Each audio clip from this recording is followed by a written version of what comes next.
checking out an all new The RCWR show. We are coming at you for Sunday night of March the 8th, 2020. What is going on? This is your WWE Elimination Chamber 2020 full show review and results, pay-per-view recap. It's our special post-show edition. Appreciate those of you that are checking out this edition, be it live or you're gonna be checking it out on demand and on the downloads. I appreciate the love and the support as always.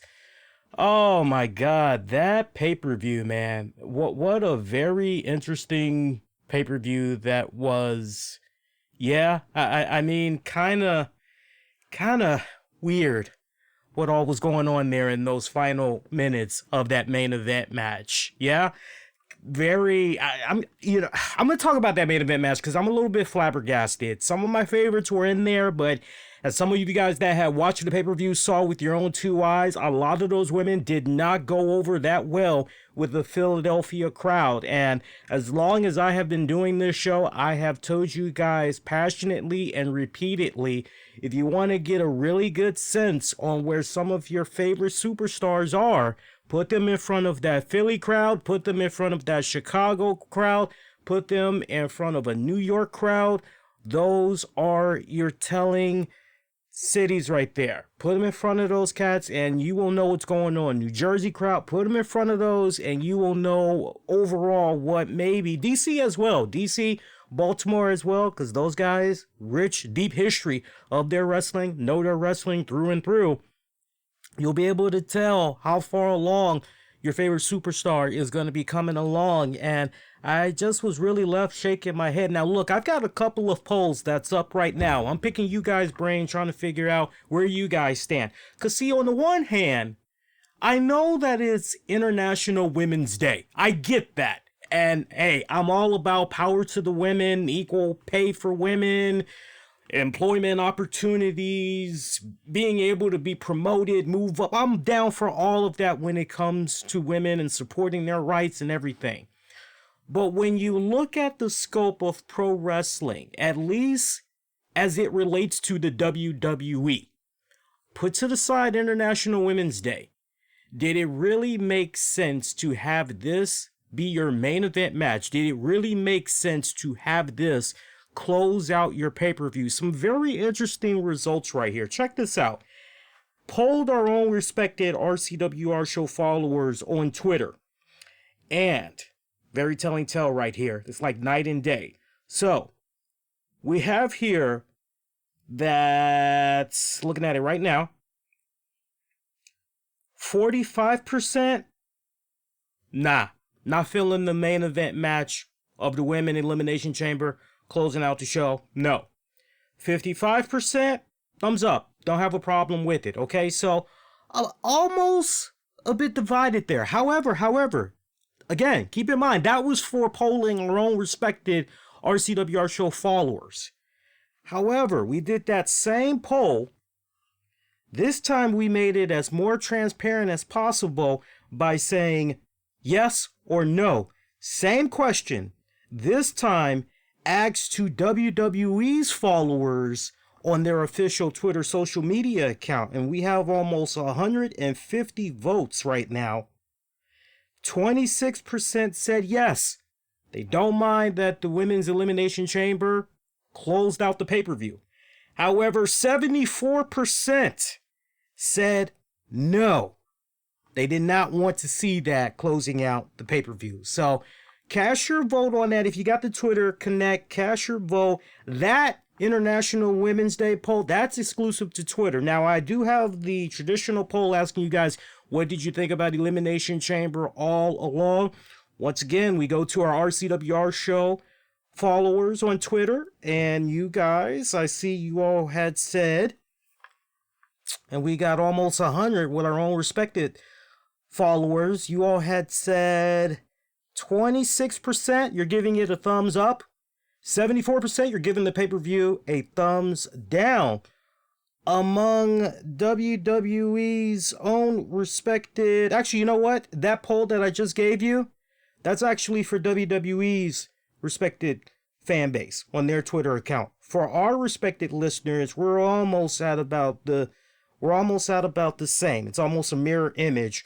21% amongst our own listeners, followers, 21% gave the pay-per-view a thumbs up, 79% gave the pay-per-view a thumbs down. If you don't have Twitter and you want to sound off on the chamber poll, we do have the poll on YouTube. It's on the communities tab. Click RCWR show over in the communities tab and you'll be able to see it that way. And shout out to Badito. Badito had made a very good point earlier because there were some people that were hopping into the stream trying to see if the show was on and everything, and it wasn't. And I noticed this over the weekend as I was checking out to see how many people were going out of their way to check out the show because they had got the bell notification versus those that did not turn on their bell notification. And for those of you that have been longtime followers, and this message in particular goes out to those of you that will always say, damn, what happened? I didn't get a notification. Oh, I didn't realize he was still putting out content or something along those lines. If you fall into the cracks, make sure if you haven't already done so, I'm talking about specifically for YouTube, make sure you subscribe. Once you subscribe, you have the option to click on the bell notification. Now that bell notification, it gives you basically three options. If you turn off notifications, then obviously you're not going to know when we put something out there for you. There's another option that says personalized. You'll get to know about personalized stuff that's essentially catered to what you like. But my personal preference, especially given the fact that the only time we really go live is when we put out a new show, or if I'm uploading a new clip or something along those lines, you want to click the number one option, which is all. So make sure to subscribe, you click the bell, click on all notifications. That way you know what's going on. I was taking a look at the analytics over the weekend and I saw that it was pretty low, the amount of people that's checking out the stuff live and all that. Look, following up on the polling results that we just gave you, I gotta say that Philly crowd, they had their moments when they got into the crowd, but at the same time, they also were like, you know, we don't particularly care for this. We don't particularly, we don't need this. We're good. We don't care for this. Really, we're good. And if it was ever apparent, all you had to do was just look at that main event match. That's really all you had to look at. Natalya, I love Natty. I really do. I really do. She's one of my Twitter buddies. I love Natty. I always think very highly of her, very kind of her.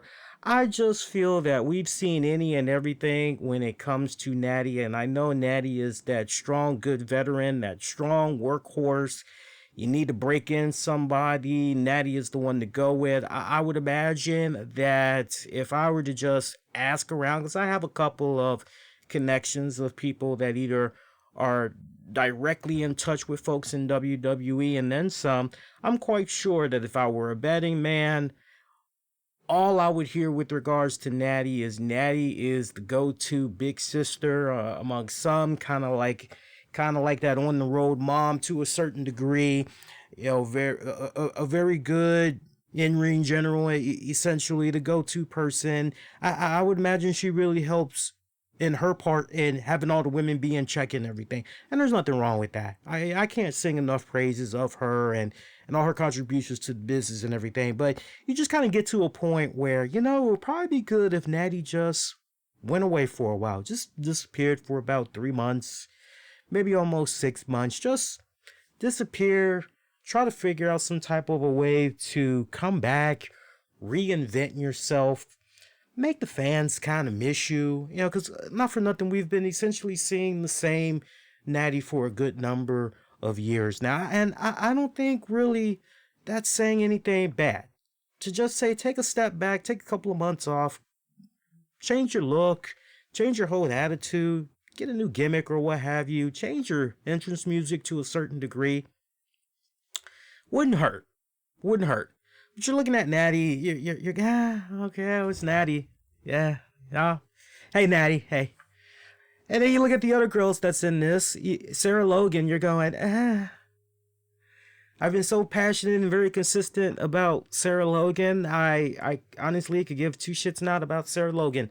If Black Friday were to come in the form of X amount of wrestlers in WWE, you gotta release these people. And if I had to choose between Sarah Logan, Dana Brooke, I'm going with Dana Brooke. I'm going with Dana Brooke. If I had to choose, if my feet were held to the fire and it came down to those two and I had to pick between the two of them, I would go with Dana Brooke. When is enough? But you look at Sarah Logan, don't take my word for it. Look at the Philly crowd. Indifferent to Natty, indifferent to Sarah Logan. Okay, well, wait a minute. How about Liv Morgan? Hey, cute little button, that Liv Morgan. Cute little button. All right, this was your big breakout opportunity. We've seen these vignettes over the course of a couple of months. Oh, I've been shackled and I've been held back, but not anymore. Now I'm born free to roam into the wild.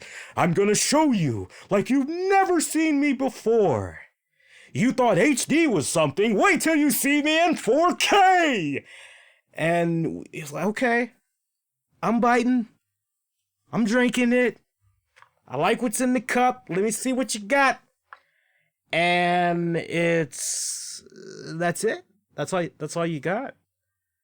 Okay, so you have a nice little theme song. You've got some type of a Rocky Horror Picture Show, sweet transvestites, Madonna, BSDM, whatever the hell them initials are, S&M. You got this whole weird thing going on with your attire. But aside from all of that, it really ain't shown me nothing that makes me say I really need to be invested in this, right? So you're not really making any type of okay, all right, okay. Well, you know what? I'm done with you. Okay, let's keep rocking and rolling. Okay, who else we got? What else is on the menu?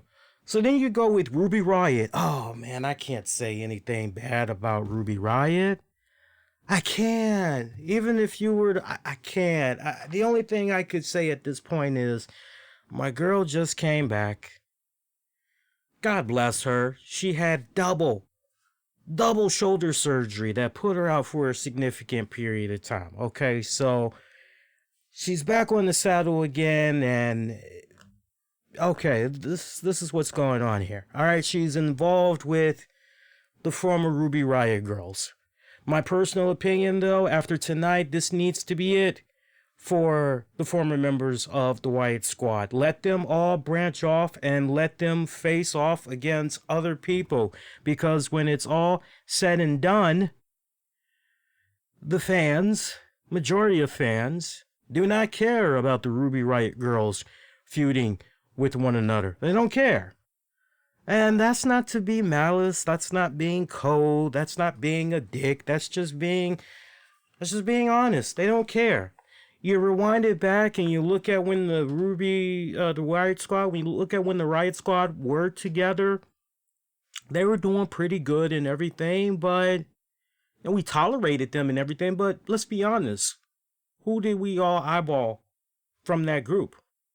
Our eyes were locked on Ruby. Ruby had a cool ass, unique look. And then when you actually took the time out and you did your research of her beforehand, not for nothing, we had her on the show many years ago, way before she even came into the WWE, when she was going under Heidi Lovelace.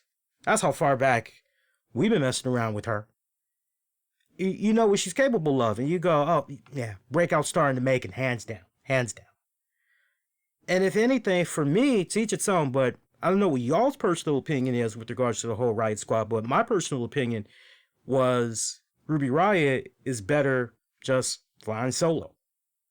All right, so she's back, but she's kind of tied up with these former members of the Riott Squad, and it's really gotten over like a wet fart. And now I am supposed to somewhat feel invested in some type of a heated rivalry amongst the riots. I'm not there. I'm not really feeling it.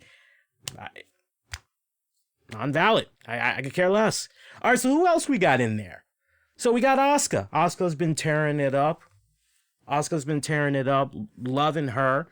And you're seeing it from a mile away. You're going, well, for everything that she was able to do with the whole undefeated streak down in NXT, and, yeah, it was a little bit rough, early beginnings on the main roster, but she's really been coming into her own finally these past several months. And I love the fact that the way WWE got her set up now, her and Kairi Sane, I love the fact that they got those girls coming out there and they're talking their native language. I love that they are talking a big old pile of, you know what, and they can essentially back it up and they can kick ass. You're looking at Asuka, you're going, okay, well, you know what, as far as the final two, it's got to come down to Asuka, Shayna Baszler. It's just got to. If you're going to make this interesting, you're really trying to sell the hell out of Shayna Baszler being that next big thing.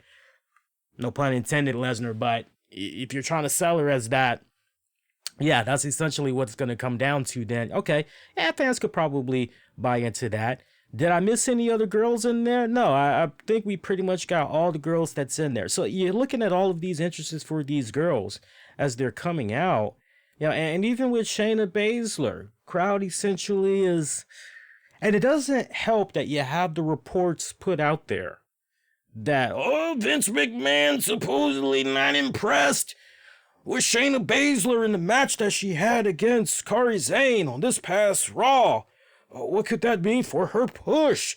He's very salty. Now he's not so sure she wants her at WrestleMania. And you're going, wait a minute. You know how silly that sounds? Like just really stop and think about that for a second. You know how silly that sounds? How much stockpile, as far as the video library goes, how much has McMahon had of her that he can access at any time when she was down in NXT? And if there was ever a time to get cold feet, it should have happened much sooner. Right, it shouldn't have gotten to this point of where no, that's a load of BS. You can't just really, no, come on, try again. So to see that Shayna Baszler came out of it on top tonight, I really hope that diffused the silly reports that was being put out there by the dirt sheets, because it's just tacky. It's just tacky. Sometimes you can't help but wonder if some of these people that are writing what they're writing, if they're writing what they're writing because honestly they don't like that particular star and they have their own respected agenda where they're trying to, have the company push somebody else. What's up, Noe? What's up, Justin? Maybe that's the case. Your guess is as good as mine. But I will say this about the main event match. I will say this. Should it have been the main event match? My personal opinion, no. It should not have been the main event match. But then some of you guys may ask the question, well, what should have been the main event match?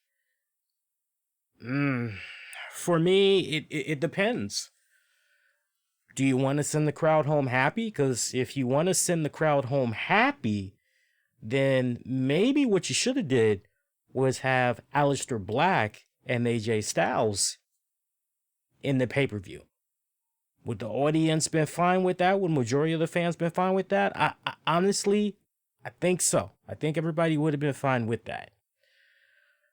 But was the main event match, was it definitely worthy of being on the elimination card? For sure it was worthy of being on the card, just not worthy of being in the main event spot.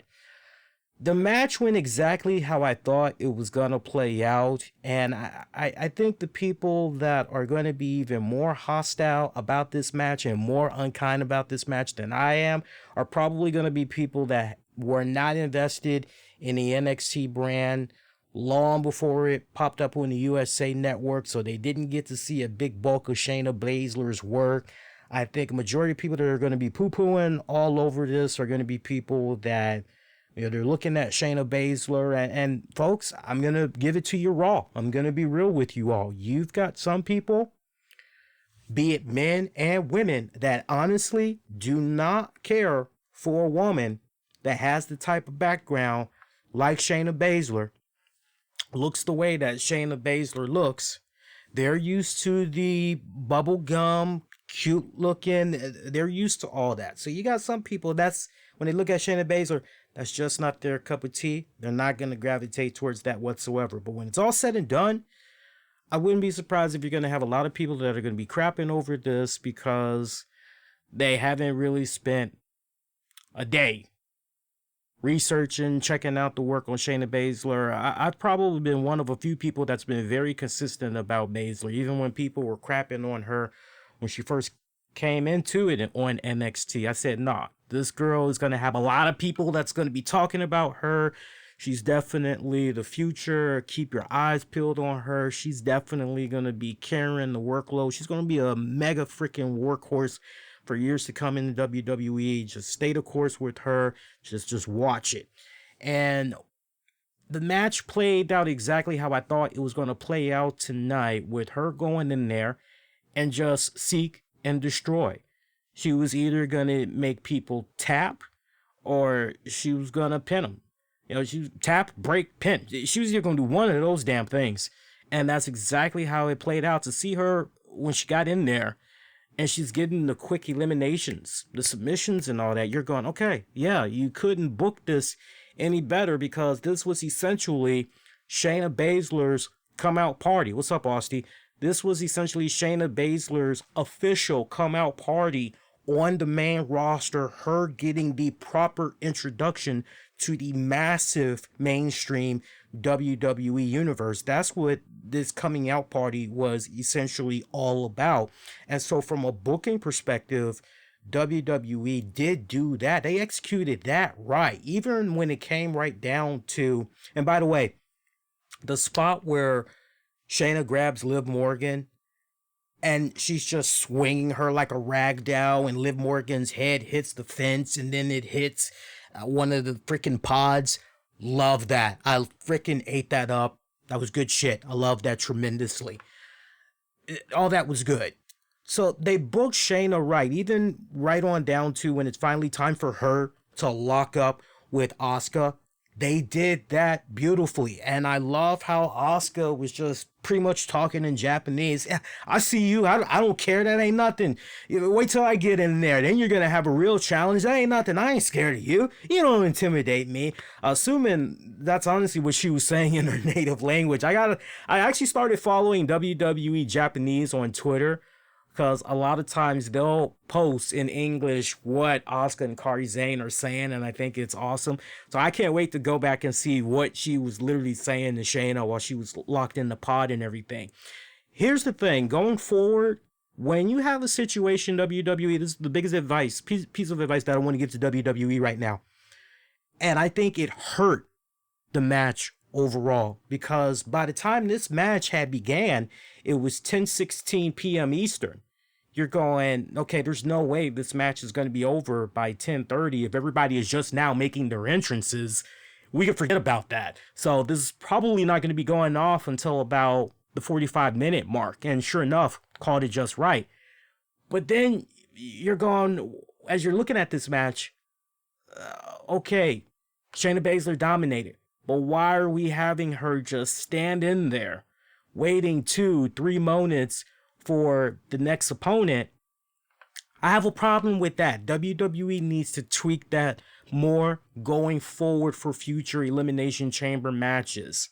And I wouldn't be surprised if part of the problem that fans had with this main event match was that there was too much stalling around. There was too much of Shayna Baszler in the middle of the ring just gawking and everything. And I can see people's frustrations with that to a degree. I'm like this.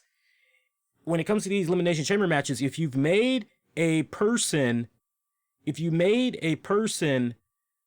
tap or you submit them and they're out, then automatically you should go on ahead and, if anything, let there be a 30-second rest period and then let the next opponent come out. It makes all the sense in the world. 30 seconds versus 2 minutes, 3 minutes and up. That's just silly. That's just silly. So they gotta clean that up. They gotta honestly clean that up. Doesn't make sense to see. So I think if they would have cleaned that up, fans would have been a little more, oh, okay, this is fine. Where, and not to mention, and this is where fans are very contradictory here, right? Okay, so when we're all watching WWE Raw or we're watching SmackDown, in this case, let's just stick to Raw. So when we're watching Raw, the general consensus of Sarah Logan, man, we don't give a shit about her. The general consensus of Liv Morgan, man, don't give a flying fuck about her. What the hell? Yeah, she's cute, but I don't care about Liv Morgan. Fuck her. Ruby Riott, yeah, she came back, but I'm still trying to feel my way through her. So I can't really. Okay, so you got certain girls on the roster that you're not feeling. And then you got a power horse submission technical wizard and Shayna Baszler that comes along and destroys these girls. You all should be going, yeah, that's fantastic. Cause see, let's be real. If Liv Morgan was somehow able to go into this match and she was able to get off as much offense as Asuka, if not more, let's be real. Based on what you all have seen so far, you all would be shitting on that and you'd be going, that's a bunch of bull. For this chick that's a technical wizard in Baszler and MMA background, Liv Morgan should not be having this much freaking offense. What the hell? This is bull. So you can't have it both ways. So I think honestly, if they would have been a little bit more mindful of the time restraints there as far as the eliminations, everything was good leading right on up to Asuka. I think fans would have been cool with the match overall. So if the match began pretty much at the 16-minute mark and originally you weren't going off until the 45-minute mark, no. Clean that up. 16-minute mark, you guys should be done. Honestly, it should have been done by the 30 to 35-minute mark. It should have not approached it should have never approached the 40-minute mark, period. Plain and simple. But good outing for Shayna Baszler. This was her official coming out party. I like the way that they booked her. It was smart. I mean, you could see this essentially a mile away, how they were going to be doing it. So it was smart how they did it. But those little areas that I talked about, they just got to straighten it up. I mean, look, on a scale of 1 to 10, I'll give that respected match. I will give that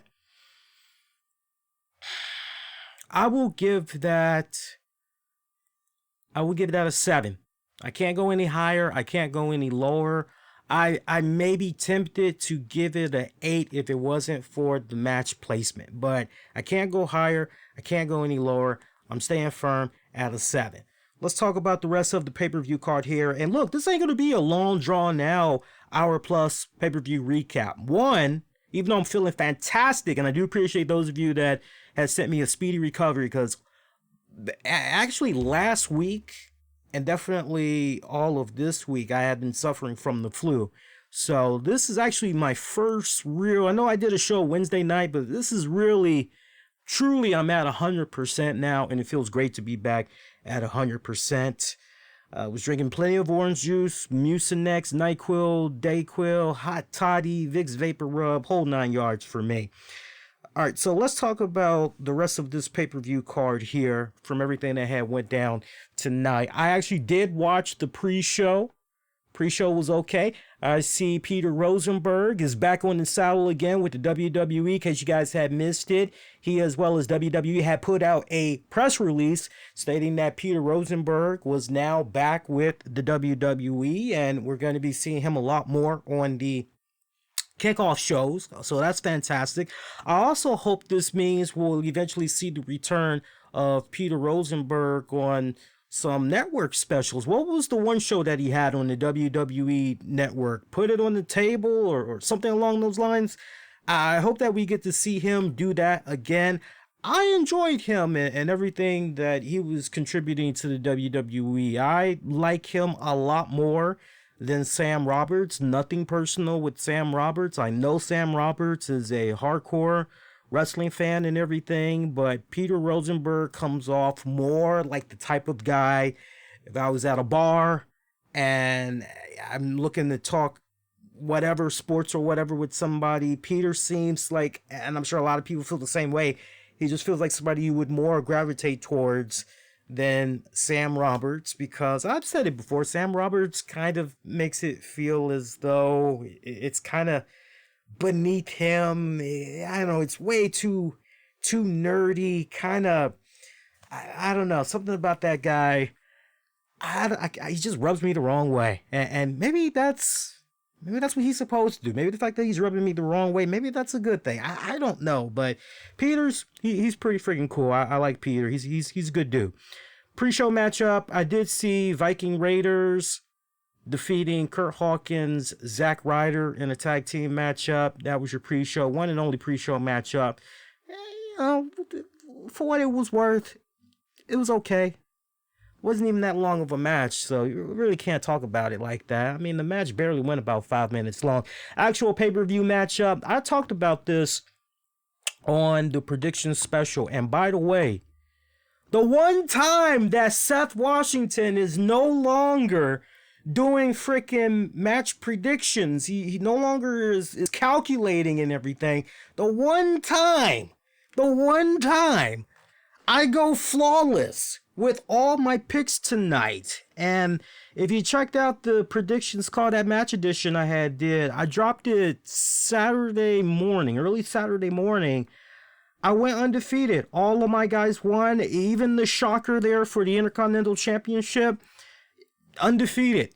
The pre-show, at the time that I was recording, there was no pre-show match announced. So that's how I'm undefeated. For those of you that's kind of going, well, wait, how are we supposed to know?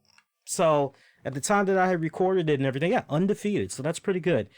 Daniel Bryan defeating Drew Gulak in a great technical matchup. As I alluded to just a few seconds ago on the prediction special, I said, hey, Daniel Bryan, Drew Gulak, you guys got to forgive me because I haven't been watching SmackDown like that. And this match just feels so random to me unless there were dots that were connected on that respected Friday SmackDown. I'm not really sure how we came about with this match. So I was relying on you guys to hopefully come in with the comments. Sadly, nobody had commented. It wasn't a live stream that we did. We did an upload at the time. I guess I could have easily paused and went back and watched SmackDown, but to see how everything came about during the pre-show and how that match came, okay, this makes sense. Okay, this should be good. But like I said on the pre-show, on paper, Daniel Bryan, Drew Gulak, yeah, that's going to be a sleeper hit of the night. That's the match that's going to have a lot of people talking. And I kept telling you guys, don't sleep on that matchup. Don't look at that match and go, whatever. No, invest in that match. Check it out. I have got to give that, I don't know if I want to give that a match of the year candidate. I don't know if I want to do that, but what I am willing to do, as I always do with all the pay-per-views we get from some of our favorite promotions monthly or semi-monthly, for WWE, I am looking at this match and I am taking it and I'm putting it in my folder of matches that stood out to me from the WWE this year. Daniel Bryan, Drew Gulak, they have my utmost respect. If you wanted a traditional, straight-up technical match that you could really be heavily invested into, this was the match for you. Of all the matches, for those of you that did not see Elimination Chamber tonight, I would say go out your way. That's one of the first matches I want you to check out, is that one.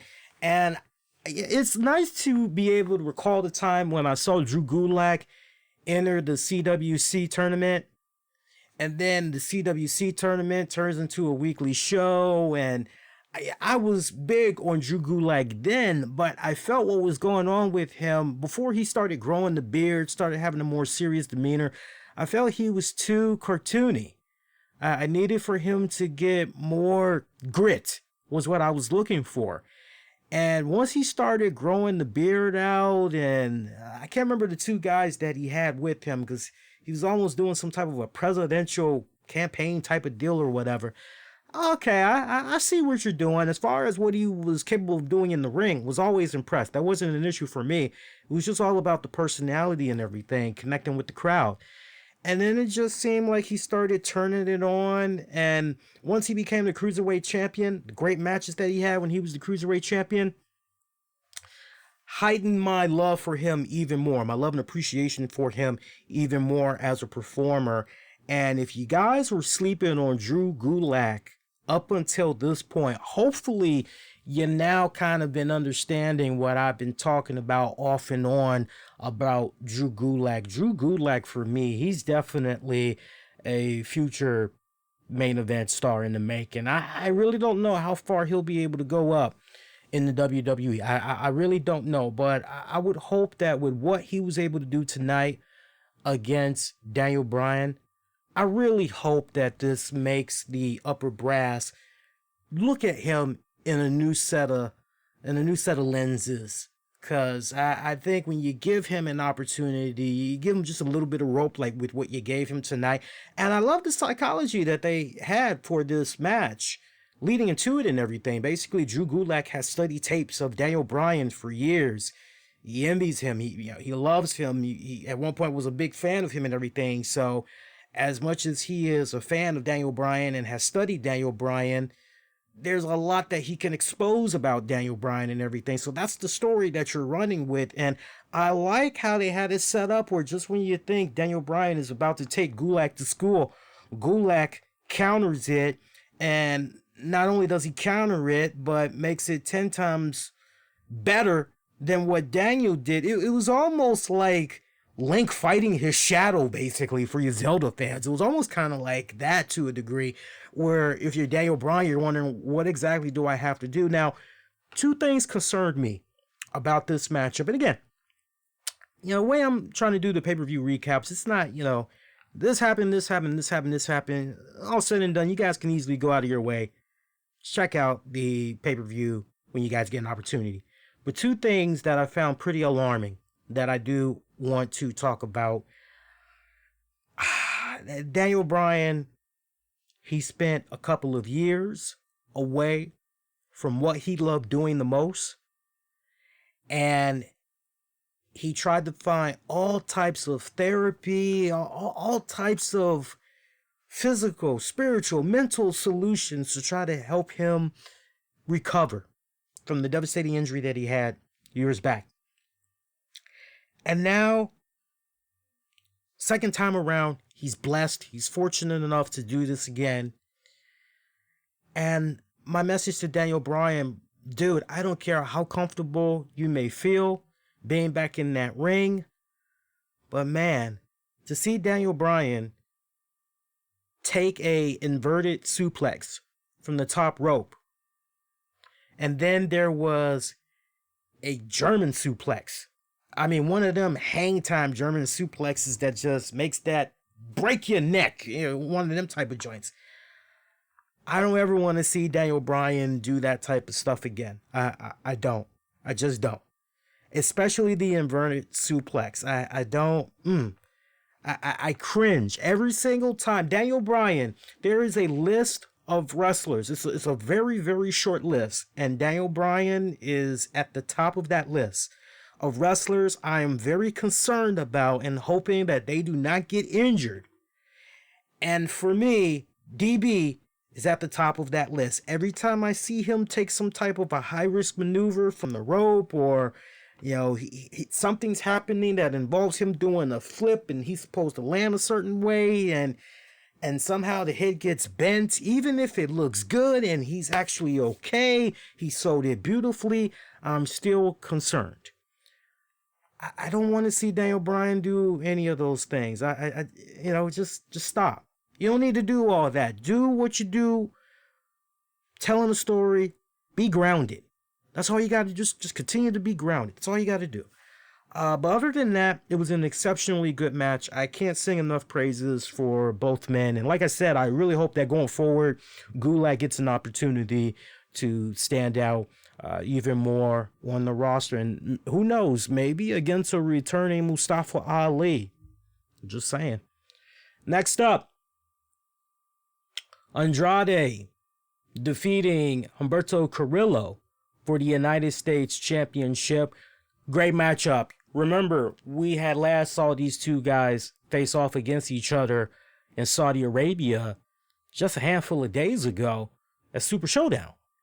And remember what I said on the Super Showdown post show? I said the fans, Saudi fans, much respect to them, but you could tell they honestly did not care for Carrillo and Andrade, and maybe rightfully because they haven't seen enough of them. There's not enough cachet there. And my whole concern was, as soon as I heard this match was going to be announced for Elimination Chamber, okay, well, even though the Saudi crowd didn't quite respect and appreciate, shouldn't be a problem back on U.S. soil. Matter of fact, they should be able to crank it up a notch higher, because I did say that much on the Saudi post show. I did say that it kind of felt as though they held back just a little tiny bit, just a little bit. And rightfully so, because after all, you had to come right back, do it again at another pay-per-view, but this time U.S. soil, this time in front of a Philly crowd. You want to throw everything out there. And good entertaining matchup. Proud of these guys. Again, though, the Philly crowd, there were a lot of moments during this pay-per-view where the Philly crowd were just sitting on their hands. They really were. It just felt like they were really going through the motions. Are you entertained? That's all I couldn't help but wonder with the Philly crowd there. But no, those two young men, they did pretty good in that one. Andrade defeating Humberto Carrillo. Still has the United States Championship. And remember what I said on the post? I was under the impression that maybe at some point we were going to see Angel Garza and Rey Mysterio kind of get involved there. But that didn't play out. That did not play out. This was just strictly about these two guys. And really the main base was what Carrillo did to Andrade 30 days ago. And so essentially Andrade kind of getting retribution for that. Okay, well, now that Andrade has that retribution, and it seems as though clear as day here, even though he won the match handful of tights there for a schoolboy pin, he still won. So what's next for Andrade? And hopefully, I've been advocating for this for a couple of months now. Hopefully, for the last time, we're going to see Andrade, Rey Mysterio, hair versus mask at WrestleMania. Would love to see that. So I'm hoping that's what we're going to get at this point. As far as Carrillo goes, maybe it's going to be him and Angel Garza again. I honestly wouldn't have a problem with that.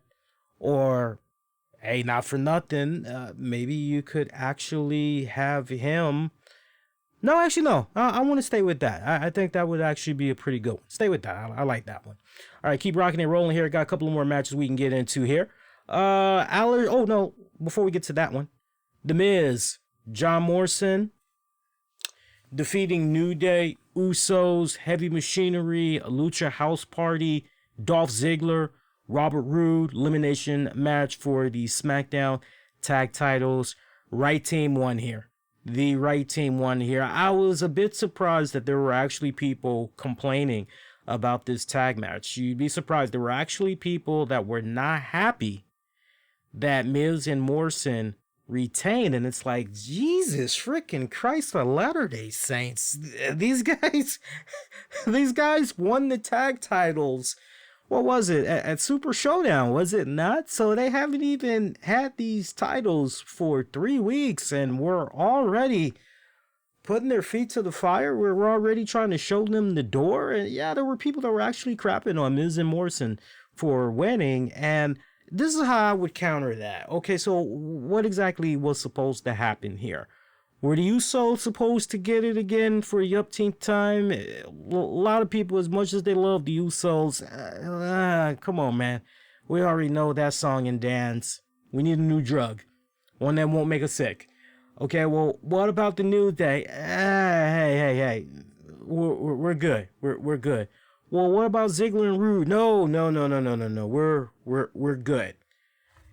Heavy Machinery, as much as I would love to see Heavy Machinery get the tag titles, I think you just got to follow the storyline right now. And I would be really shocked if WWE was not even thinking about pulling the trigger on it. But the storyline really feels at this point with Otis and Tucker, it really feels like Tucker is going to be turning on Otis.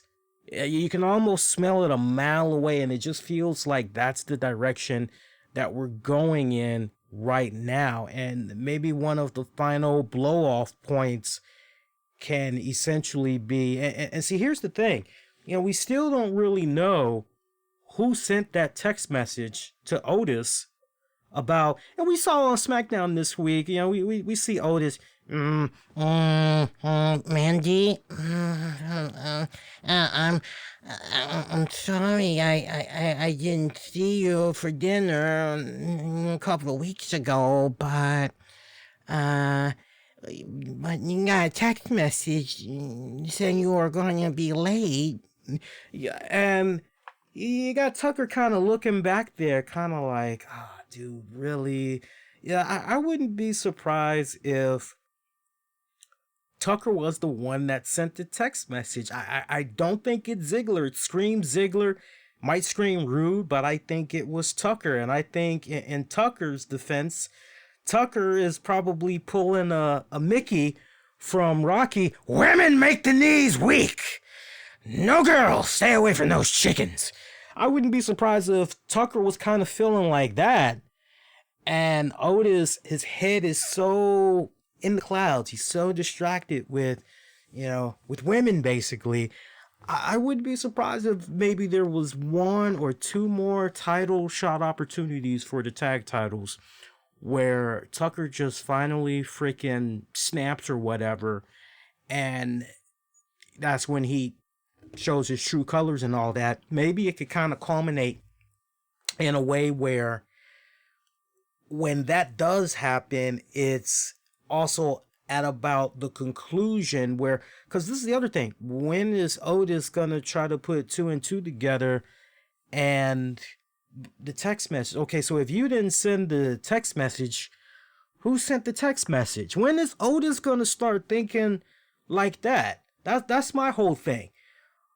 And we didn't see Mandy say, well, Otis, I didn't send you a text message, at least not on this past SmackDown. If she said it before on previous SmackDowns, you guys gotta forgive me because big bulk I've been missing the past couple of weeks. But at least as far as this SmackDown goes, we didn't see Mandy say to Otis, boo, I ain't sending you no text message.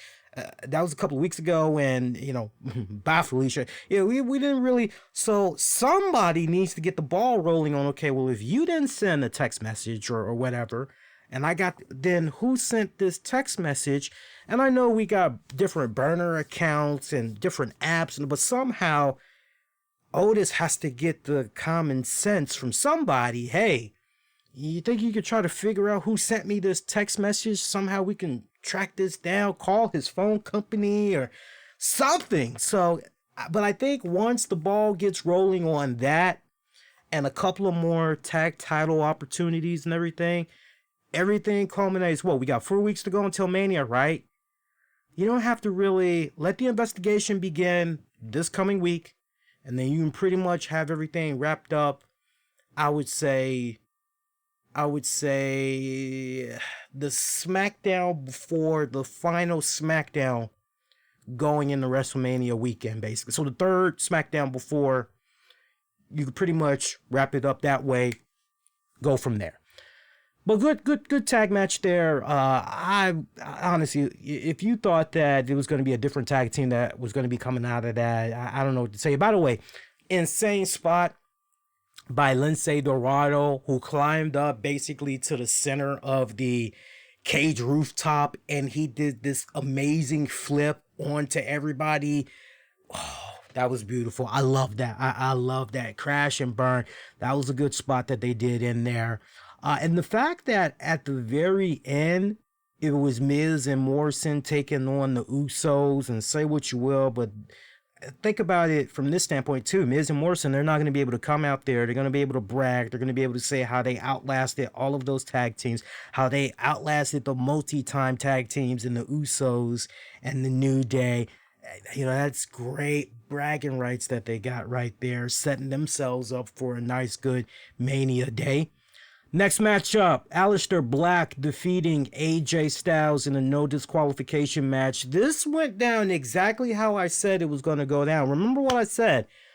I said Aleister Black, I somehow see him coming out of this with a win, but where I was a bit confused was, does AJ maybe, once the odds are no longer in his favor, does he maybe just say, forget about it, and he runs away and he runs to the back and essentially Aleister Black wins that way?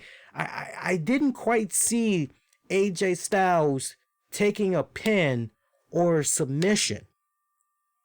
But I also felt Undertaker had to get involved in this. Again, you can hear it all in the predictions special I did. But essentially what I said, it laid out perfectly. It really, really did. AJ Styles, Aleister Black, I got to give them a lot of props. They went 20 plus minutes. That was great. That was a great strike. I loved it. Great strike technical fest. I loved it. Both men, they really brought it. They brought their A game to this one. And I love the fact that the way the match was booked, the other members of the OC, they didn't get involved right away. They really didn't get involved until the closing minutes when they really felt as though, Black's not going to get this. He's close to it. We got to come in here and we got to help our good brother. And you just see Aleister Black so freaking tough, knowing damn well going into this, it was always going to be a handicap, but not running away from a fight, right? So you got Aleister Black. Okay, you want me? You want me? And you bring it. And they're just beating the hell out of him. Good Brothers, they get in the upper hand. Gallows, Anderson, they got him on lockdown. Styles is calling for his boys to hold him up while he goes outside the ropes. He's looking for the phenomenal forearm. Gong rings. Lights go out. You know what time it is? The lights come back on, and you've got The Undertaker right there when the lights come back on. And it was cool how they did this because it was almost as if Aleister Black transformed into The Undertaker. It was almost kind of like that to a certain degree.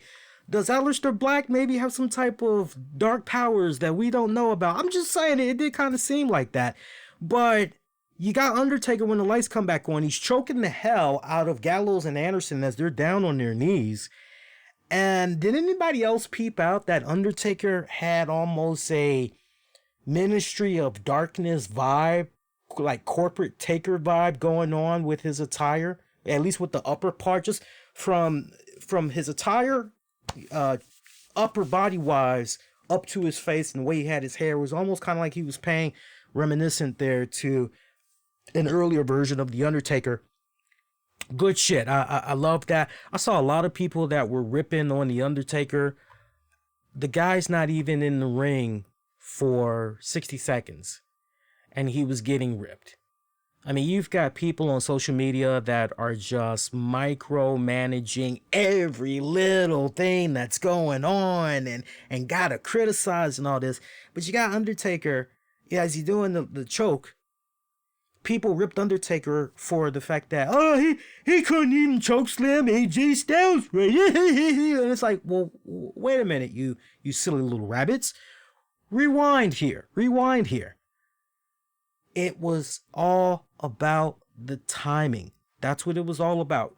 Clear as day, you could see Undertaker as he's choking the hell out of, and I'm not defending, I'm just go back and watch it in slow-mo. Undertaker is watching AJ by looking at the Titantron. So he's choking the hell out of the guys, and he's essentially looking at the Titantron, even though his eyes are pretty much rolled up in the back of his head, but you know he's looking at the Titantron. And you've got AJ Styles, who, okay, let me try to do the phenomenal forearm on this guy, hit him from behind, and it was just a miscue. That's all it was. It was a simple miscue. I'm sorry, what is a guy like Undertaker supposed to do? Well, even though I don't really have 100% of my chokeslam in there, I'm just gonna freaking no. That's how you mess up somebody. And then the biggest travesty is going to be, oh man, he didn't sell he didn't sell the tombstone right. He didn't sell the chokeslam right. He botched like a look at the poor guy. Now the poor guy's injured. How dare you? You can't please everybody. That's the point that I'm making. Now, one thing that's a very interesting development right here. What does this mean for WrestleMania now? Does this mean that Aleister Black has a partner now in The Undertaker, and that maybe it's going to be Undertaker and Black taking on all three members of the OC in a 2-on-3 handicap match? Is that maybe the direction we're kind of going in now? Or is the course still going to be about AJ Styles taking on The Undertaker? There are a lot of people that do not want to see Undertaker in a one-on-one matchup. There are a lot of people, and I hear exactly where they're coming from. I really, really do. And I'm not defending the people that don't want to see Undertaker. But for a lot of people to say, nah, man, I don't care. I don't care if he's only wrestling once, twice, 3 times a year.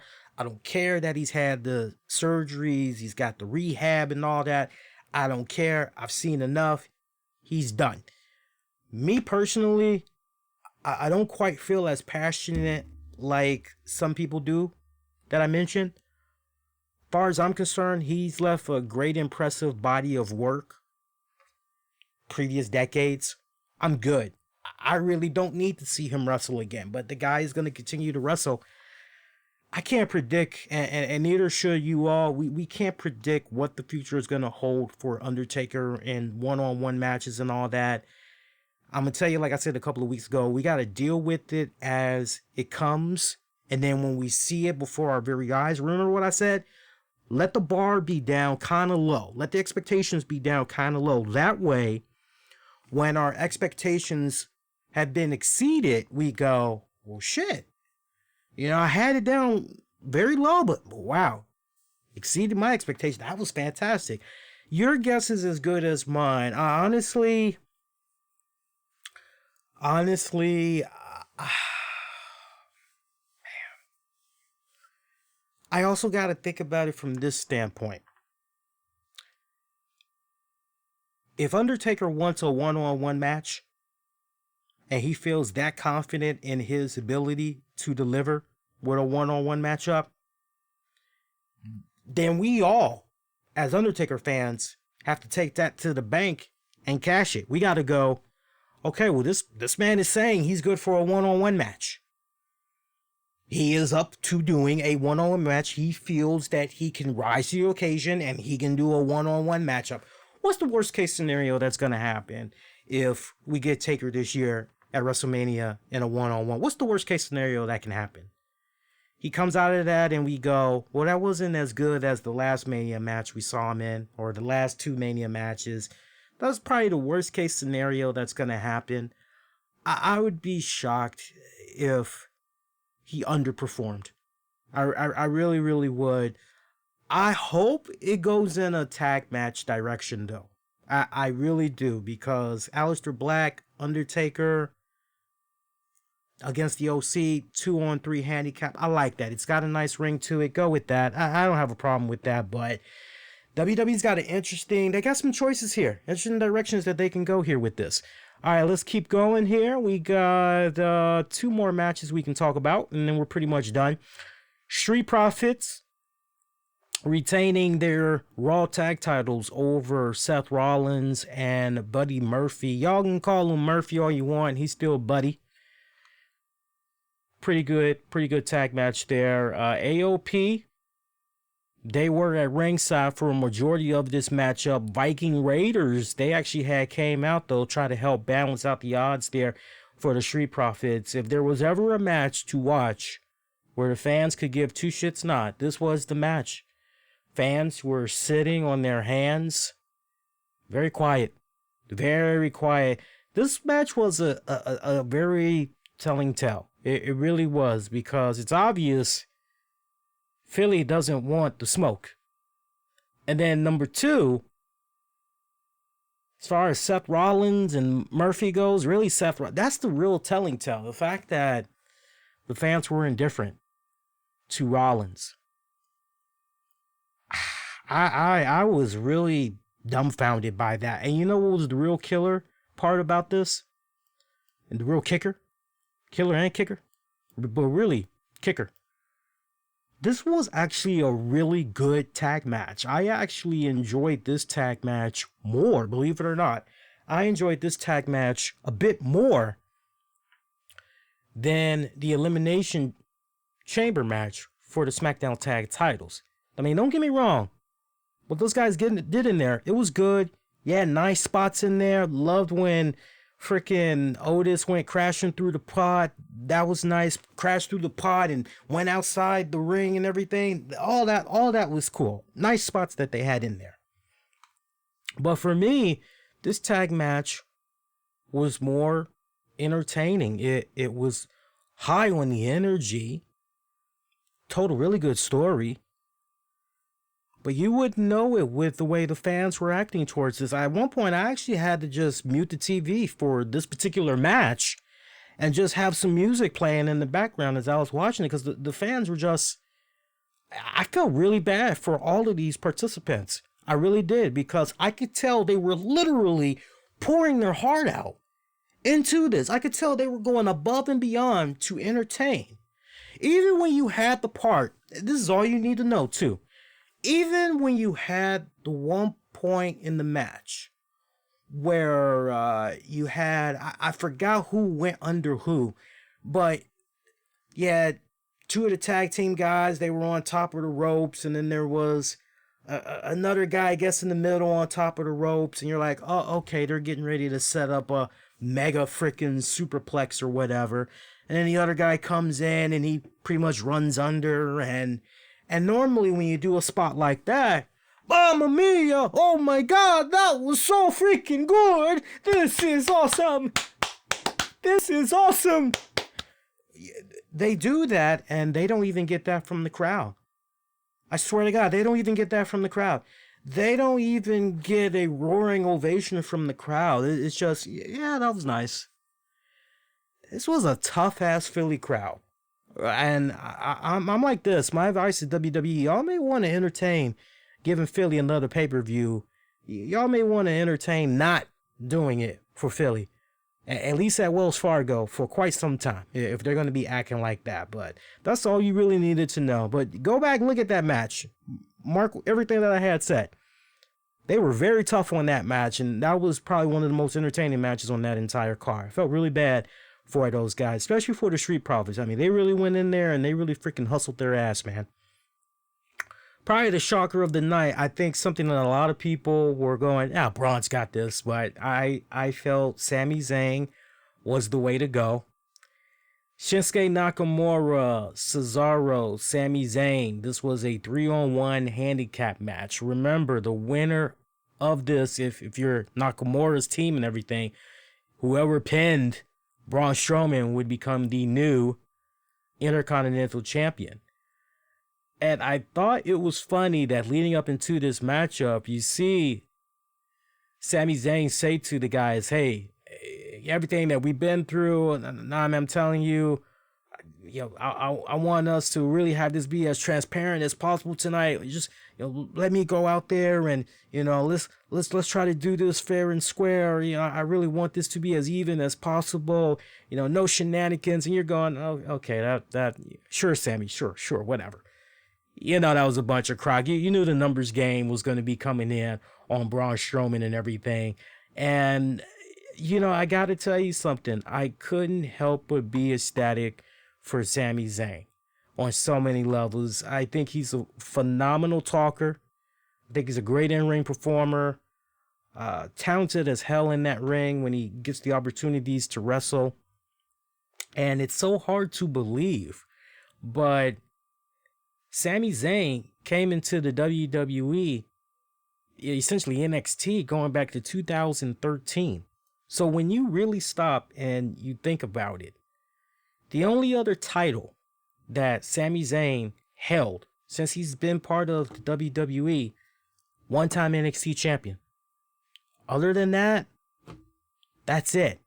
So to see Sami Zayn finally get a major WWE championship, and it comes in the form of the Intercontinental title, that's a long time coming. And remember what I had said when I was offering predictions? I said, you know what? Let Sami Zayn win. Let the crowd be shocked. Let them be stunned. This is to do nothing more but elevate Sami Zayn. Let him be the chicken shit Intercontinental Champion, running from Braun Strowman all the way up until it's finally time. WrestleMania. Braun Strowman gets his hands on Sami Zayn, wins the IC title right back.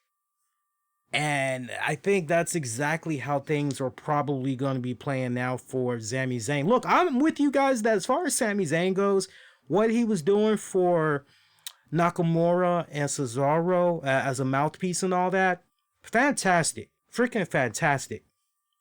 But I'll jump out there. I actually miss him in the ring. So I'm hoping that as a result of what has come about with him winning tonight, I hope that it starts to, over the course of the next couple of weeks, really get into his head. I did it all. It was me. I really hope it goes into his head. And eventually Cesaro and Nakamura, fuck you. You're just using us. Yeah, let Braun Strowman have your ass. You know, you think you're all that and then some. Well, okay, well, let's see how you can do on your own one-on-one against Braun Strowman. Go ahead. I think that's the writing on the wall. But no, seriously, for Sami Zayn, I can't help but be happy for the dude. And I know that we had a silly little report that some people like to try to spin, which has essentially been about, oh, well, you know, Sami Zayn, he's kind of in the doghouse because he never goes to those Saudi Arabia shows, la la la la la la. You know, once again, you kind of have another myth buster right there. You don't believe everything that you're seeing, reading, and hearing and all that. When you see stuff like what went down tonight, you know, Shayna Baszler and Sami Zayn, Saudi Arabia, you punish, no push, and all this other shit. You know, that's the one thing you can say about Sami Zayn. Like, really stop and put your thinking cap on. Other than the Saudi Arabia thing, which Sami Zayn has, you know, it's no secret. He's been passionate about why he doesn't go to Saudi. And it's very legit reasons. There's nothing wrong with the points that he's making. It's all very valid. Other than those things, has Sami Zayn not been a stand-up model employee? I mean, every single time you turn around, he's always advocating for some type of worthy causes. And every time you see anything of him on your TV, as far as him being a WWE superstar, he pretty much does any and everything that's asked of him to do. So to be in this position now where he's the IC champion going into Mania and everything, I don't mind that, especially if the role that he's playing for the next couple of weeks is the chicken shit IC champion that's trying to juke and dodge, maneuver his way out of facing Braun Strowman for the title one-on-one. Mark my words, amongst him, Cesaro, Nakamura on the road to WrestleMania, that alliance, that's going to break up. That's definitely going to break up. And eventually, Strowman is going to get his hands on Sami Zayn. It's going to be a kick-ass, ass whooping that you guys are going to be seeing in the background. Yeah, Austin, I'm putting the final touches on the painting there for Freddie. If it wasn't for me being sick past couple of weeks and really getting the full-blown flu last week, I would have had the painting for Freddie finished off. Freddie, one of our long-time listeners and Patreon members there. You guys kind of see in the background that Austin was pointing out.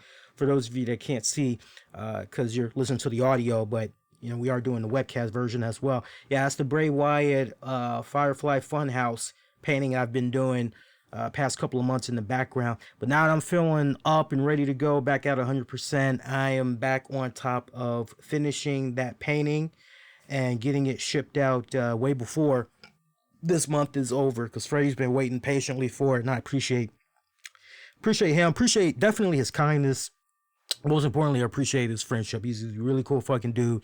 Stand up fucking dude. Appreciate you. Speaking of shout outs and everything, I don't really have anything much more to add to the pay per view except I'll read some of the comments that you guys say. If you guys want to sound off in the comments and let me know what you thought of the pay per view overall, you guys can do that. But also, what else? I do want to take a look at the poll one more time, seeing what you guys had to say about the Elimination Chamber pay per view one more time. But I got some free shit I want to promote to you guys, okay? So make sure you stick around for this, all right? Because we got some really cool shit that we're going to be plugging here. But first off, I do want to get into some shout outs. First off, I want to give a mad shout out to some of our sponsors and also to some of our give me a second here, guys. I'm trying to let's take that out. There we go. Give a shout out to some of our sponsors, Patreon members, all that good stuff. So shout out to our Patreon members first. Shout out to Freddie R. Friday. Shout out to Sean Kenter. Was just chatting with him earlier today. He went to an arcade expo over the weekend. Had a fantastic time, him and the missus. So shout out to you, Sean. Shout out to my good friend John Krauser, working hard on his next Brain Freak specials, his next batch of Brain Freak comedy specials. Shout out to, did I say Justin Ripstock already? If I did, I apologize. So nice, I'll say it twice. Shout out to Michael Wolf, John Davis. Also shout out to my good friend Tony Bing Gaming. You guys want the very latest in all things Marvel Strike Force, Marvel Ultimate Alliance 3, and Marvel Super War. Make sure you check out Tony Bing Gaming. He has a awesome YouTube channel. He's got a great Patreon paywall as well. So show them some love. Appreciate Tony Bing Gaming. And also, I want to give a shout out to chairshottees.com. Again, chairshottees.com. Check that site out. Bookmark it. Check it out. That is your go-to site for all things wrestling t-shirt memorabilia, officially licensed by the wrestlers themselves. So you can get 100% authentic, authorized merchandise from the likes of Jake the Snake Roberts, Sabu, Hawk Animal, the Road Warriors, Terry Funk, all kinds of cool stuff that's on there, man. Check that out when you guys get an opportunity. I actually, a couple of days ago, I actually went on the site and I helped myself to, after seeing his awesome appearance on AEW Dynamite, and I've been a long time Jake Roberts fan, as many of you guys know. We did an infamous interview that's a lost interview now. But you guys know that's gone back with me many years, especially when he was doing the whole DDP yoga and everything, rebuilding Jake Roberts. We did our best to spread the word about that campaign, and we did contribute to that more than once under a couple of different aliases, but dipped into that more than once. And big fan of Jake Roberts. So when I saw him on AEW, I said, man, hold up. I gotta represent. So went on Chairshot Tees, and I'm like, what we got going on here? It's like, what we got going on here for Jake Roberts merchandise? And they had some really cool Jake Roberts merchandise. I bought it up, and I freaking loved it. Good stuff, man. And also, want to give a shout out to our sponsors. Shout out to the good people behind the movie President Evil. You guys can check that out on Amazon. And also, it's a great comedy movie. If you see me a little bit distracted, I'm just trying to load up a new image because I said I got something free I want for you guys to check out. I'm actually getting ready to load that right now, so bear with me a second here because I thought I already had it preset. So, but yeah, shout out to the good people behind the movie President Evil. Great comedy movie. Check that out if you guys love comedy, especially that deals with politics and all that. And also careeyes.com. Again, careeyes.com. I spelled EYEZ. Check them out. Those guys provide a really cool, fun way for you all to buy and sell cars. That's right, buy and sell cars. And there's our banners little thing here. Let me just load this up here. You guys watching the web stream, you just gotta bear with me here. We'll have this more smoother next go round. I promise. And here you can see all of our sponsors there. Also, brought to you in part by Audible. I want you guys to use our unique URL. It's at no cost to you. audibletrial.com/RCWR. Check that out. You get to start a 30-day trial. Now, here's what's really cool about that 30-day trial. With that 30-day trial, you get yourself one audio book. You get 2 Audible originals. And after the trial is over, if you're not liking the service, again, you get this for 30 days. If you're not liking the service, you get to keep those Audibles. But I hope you would want to keep your Audible, because that would mean you would get rollover credits and all that. And you could eventually use those credits and get yourself eventually another free audiobook and everything. But check this out. I was actually peeking my head on there the other day, and they got Chris Jericho's No is a 4-letter word. They got Glenn Jacobs' Mayor Kane book. Jim Ross, his book is getting ready to come out on March the 31st. But if you wanted to pre-order it, that's ready to go. The Young Bucks, Killing the Business, that's available on Audible for pre-order. You got DDP, Junkyard Dog, Bill Apter, so much more. Maybe wrestling's not your cup of tea. Maybe you want to check out something political. I know a lot of people were ranting and raving over the new Michelle Obama book and everything. You could check that out as well. Whatever your cup of tea is. But use our unique URL. Again, no cost to you. Get yourself a 30-day trial. audibletrial.com/RCWR show. So speaking of freebies and all that good stuff, we were talking about Jim Ross. I'm putting together a prize wall, and we're going to be giving away some prizes, and everything will culminate with our WrestleMania post show where we'll be giving away those prizes. But up for grabs, I'm keeping it simple. I'm actually going to be giving away 3 copies of Jim Ross's new book. And I've actually been reading it. I began reading it earlier this week. It's been fantastic so far. I'm actually getting ready to put together a review that I'll have on all the outlets very shortly before the week is out. But I really have I've loved it. It picks, if you read Slobberknocker, it picks up right where Slobberknocker essentially left off. It's been a fantastic read so far. Can't stress it enough. It's great. But we're going to give you guys an opportunity to get that. I can't quite figure out what the grand prize is going to be, but I know we're giving away for sure 3 copies of Jim Ross's new book. And I'll have everything ironed out. If not this coming Monday show, the following Monday, I'll have it all figured out.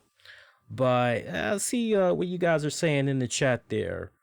And as far as look, I know we got people that love them some Nia Jax and everything. With regards to Nia Jax, at this point, your WrestleMania is pretty loaded. So if you don't have to put your whole load out there. And, I got to get this person in, and I got to get this person in, and then I got to squeeze in this person. Well, don't forget this person. Guys, if you have all of your favorites return right now, what does that leave for your Raw after WrestleMania? You got to have some surprises for your Raw WrestleMania, do you not? You also got to have some surprises in there for your SmackDown after WrestleMania as well. So, look, I put the idea out there on the Elimination Chamber Predictions Edition. I put it all out there, how you could possibly have Nia Jax come on in there. Obviously, that's not the direction that they had went in. But you got the Raw after WrestleMania. At this point, you don't need any more names for WrestleMania. Not unless you're just trying to overstack like a mofo. But hopefully, you guys can understand that. And yeah, you're right. We do got the Raw after WrestleMania. Let's save some of those names. Yeah, good point. I mean, this person just returned. That person just returned. All this other stuff. You got to save some of that ammo, man. All right, so one more time, looking at the poll, looking at what you guys had to say about tonight's pay-per-view. And let's go to Twitter here one more time. So I'm seeing on Twitter,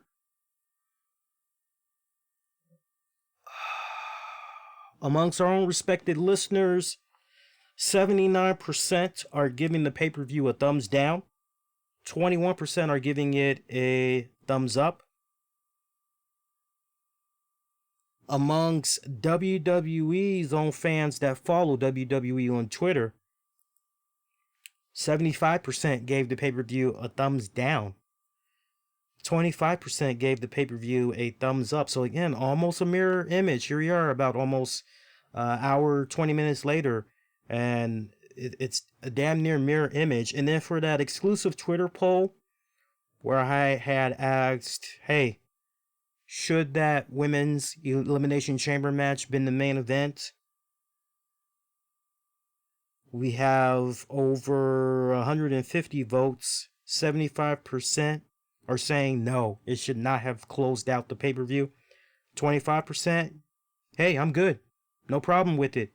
Fine with it. Let it close out the pay-per-view. That was good stuff. So very telling tale that's going on right there. All right, so shout out again, Justin, Noe, shout out to Austie, and everybody else that's going to be checking this out on demand on the downloads. If you're going to be waiting for this, give me about 40 minutes. I will have this ready to go for you guys to check out with no problem. But meantime, your next edition of the RCWR show is going to be coming at you all this Monday night, March the 9th, 2020. Will be coming on as soon as Raw wraps up. Meantime, be kind, rewind, check out previous episodes you may have missed on demand and on the downloads. You can get at me on Twitter, Facebook, Instagram. Use the keywords the RCWR show. Till next go round, wishing all y'all to be safe and most importantly be kind to one another. Thank you for checking out this Elimination Chamber 2020 pay-per-view recap edition. Much love. Check you all out later. Take care.